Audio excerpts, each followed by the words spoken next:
Náš trojmesačný pobyt na Tenerife sme si spestrili výletmi na okolité ostrovy. La Gomeru ste už videli na našom kanáli a teraz vás vezmeme na ďalší ostrov, ktorý nás úplne očaril. Vitajte na Gran Canárii. V tomto videu sa spolu prejdeme po organickej kávovej plantáži, pozrieme sa na vyhliadku zavesenú priamo na útese, užijeme si nádherné scenérie pri jazde autom, zastavíme sa v mandľovom mestečku Tejeda, dáme si pár nenáročných turistických výletov, pozrieme si známe pieskové duny a nakoniec sa prejdeme po očarujúcom mestečku Firgas. Tak ako na La Gomeru, tak aj na Gran Canariu sme sa z Tenerife dostali trajektom Fred Olsen Express. Hneď po priplávaní na ostrov sme zamierili na kávovú plantáž Café Platinum, čisto organickú kávovú farmu, ktorá láka na jednu z najkvalitnejších káv na svete. Okrem kávy sme ochutnali domáce sladkosti, rôzne druhy džemov a ochutnávka bola naozaj bohatá.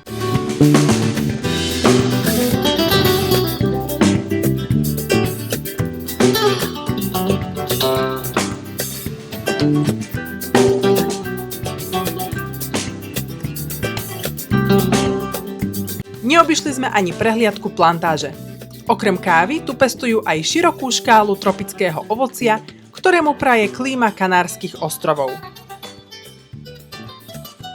Zároveň sme mali možnosť vidieť aj samotné praženie kávy, ktoré prebieha tak, ako ho robili prarodičia súčasného majiteľa.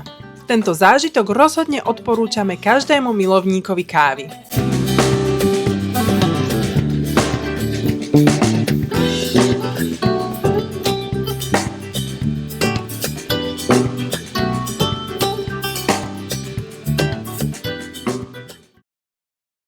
Z plantáže sme pokračovali autom ďalej po pobreží a užili si krásne výhľady na oceán a útesy v slnečnom počasí.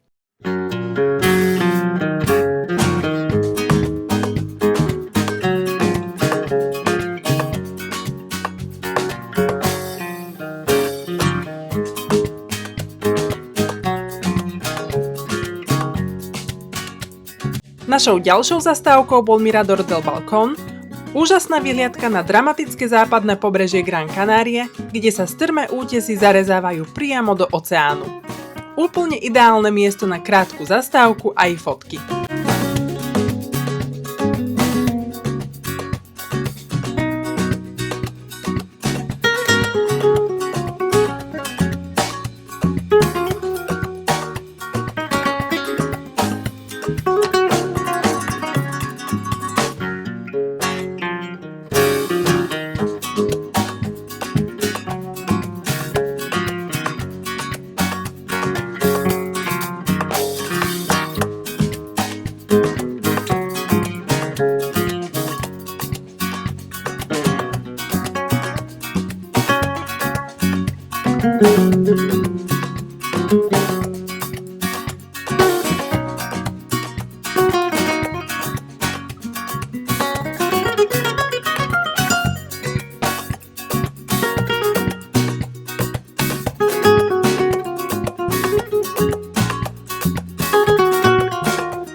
Na neskorý obed sme sa zastavili v Las Cañadas, reštaurácii, ktorá by sama o sebe stála za cestu. Terasa s výhľadom na okolité hory, pokojná atmosféra a výborné jedlo, poctivé porcie, domáce chute a kvalitné suroviny. Ideálne miesto na oddych po celom dni, kde sa nikto nikam neponáhľa a môžete si vychutnať jedlo aj výhľady. Odtiaľ sme pokračovali do mestečka Tejeda, kde sme mali ubytovanie s krásnym výhľadom na hory. Nové, pohodlné a veľmi nás potešil aj bohatý uvítací balíček. Čakalo na nás víno, sladké dobroty, aj miestny syr. Nasledujúce ráno sme sa prešli touto malebnou horskou dedinkou s bielými domčekami roztrúsenými po svahoch, považovanou za jednu z najkrajších v Španielsku.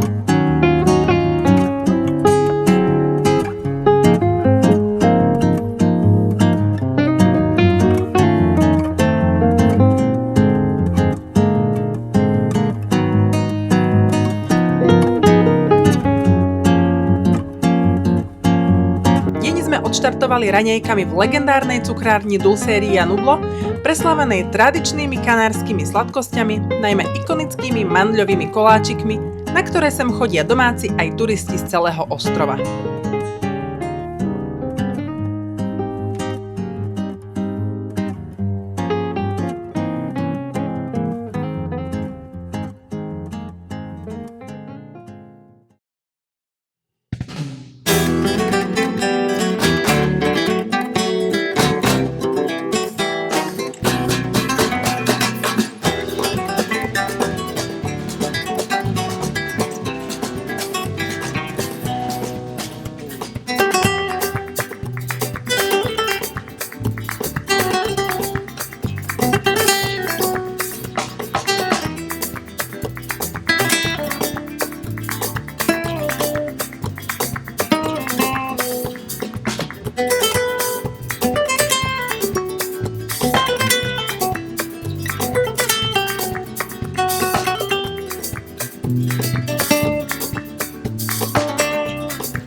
Odtiaľ sme pokračovali na Mirador del Pico de las Nieves, k vyhliadke, ku ktorej vedú schody a odtiaľ sú nádherné výhľady na okolité hory a rokliny.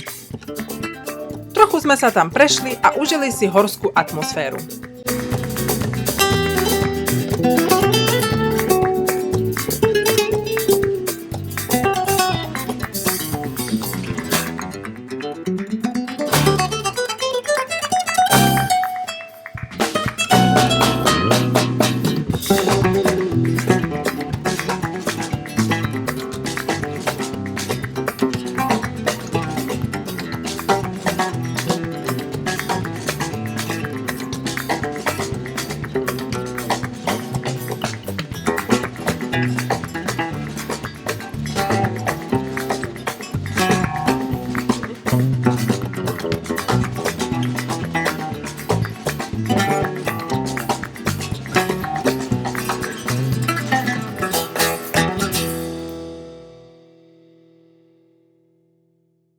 Na obed sme sa zastavili v tradičnej reštaurácii Jolanda, kde sme ochutnali steak a ja som si dala tradičné stehno z mladého prasiatka. Po obede sa Jakubko tešil z krátkej jazdy na Somárikovi a zvyšok dňa sme strávili v Techéde, pohodovými prechádzkami po dedinke a časom na ihrisku.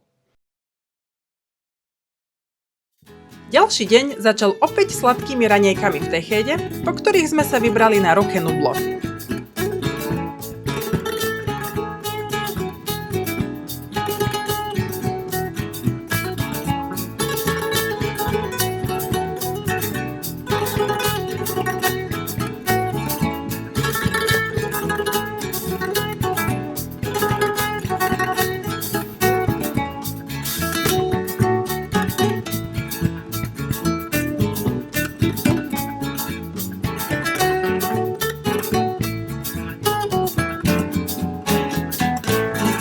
Ďaleko sme sa však nedostali kvôli novému nariadeniu o maximálnom počte turistov na trase z dôvodu ochrany prírody. Po 17. nám však ľudia z parku povolili prísť aj bez registrácie, vraj sa už počet turistov na trase vtedy nerieši. Zvláštne. Každopádne, sem sa ešte vrátime a niečo si o tomto mieste povieme. Sadli sme teda do auta a šli ďalej.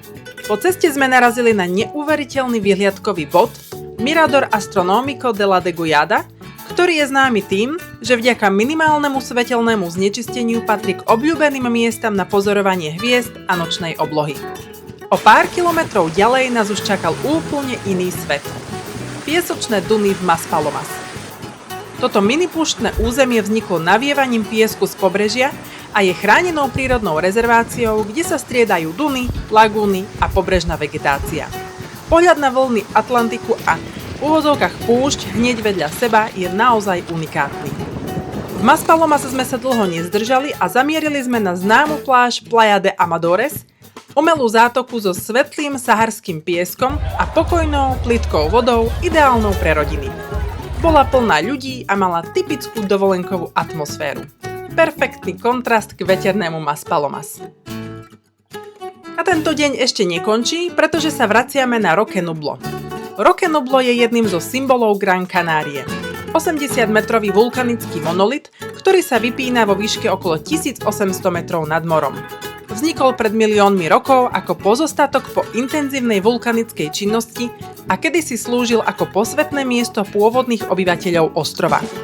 Podvečernú trasu sme si napokon užili. Aj náš Jakubko, ktorý behal po rovnejších úsekoch cesty, s nadšením zdolával skaly a každá prekážka bola pre neho malým dobrodružstvom.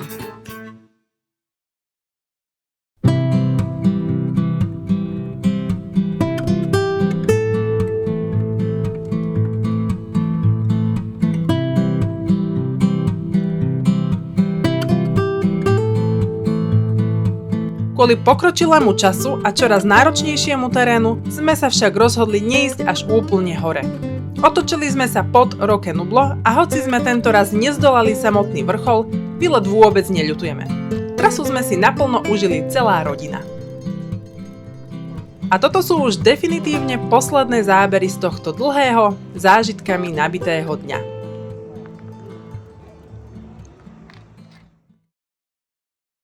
Máme pred sebou posledný deň na ostrove Gran Canária a rozhodli sme sa užiť si ho v pokojnejšom tempe. Naším prvým cieľom bolo mestečko Firgas. Ulička s farebnými lavičkami a fontánou je ako živá galéria pod holým nebom. Lavičky reprezentujú 21 obcí ostrova Gran Canária. Za fontánou sú zas tabule a reliéfy so siluetami ostrovov a ich názvami.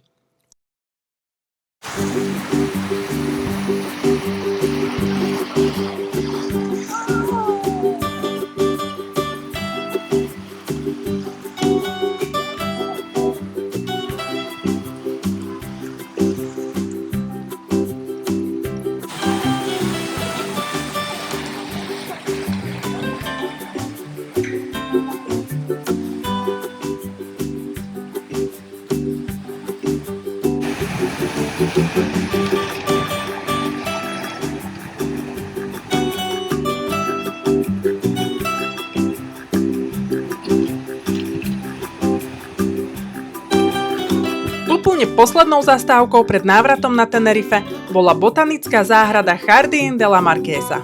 Už pri vstupe nás prekvapilo, aký pokoj tu vládne. Minimum ľudí, za to pávov viac než návštevníkov. Pavie kráľovstvo medzi exotickými stromami, starými palmami a rozkošatenými korunami vytváralo dojem, ako by sme sa ocitli v súkromnom, takmer zabudnutom parku. Posledný záber patrí práve tejto botanickej záhrade. Pávom, zeleni a tichu, ktoré ju obklopuje. A s týmto obrazom sa lúčime s Gran Canáriou, ostrovom plným kontrastov. Od dún a pláži až po hory a tiché záhrady nám ukázal svoju tvár a my si jeho atmosféru berieme so sebou ďalej na ďalšie dobrodružstvá.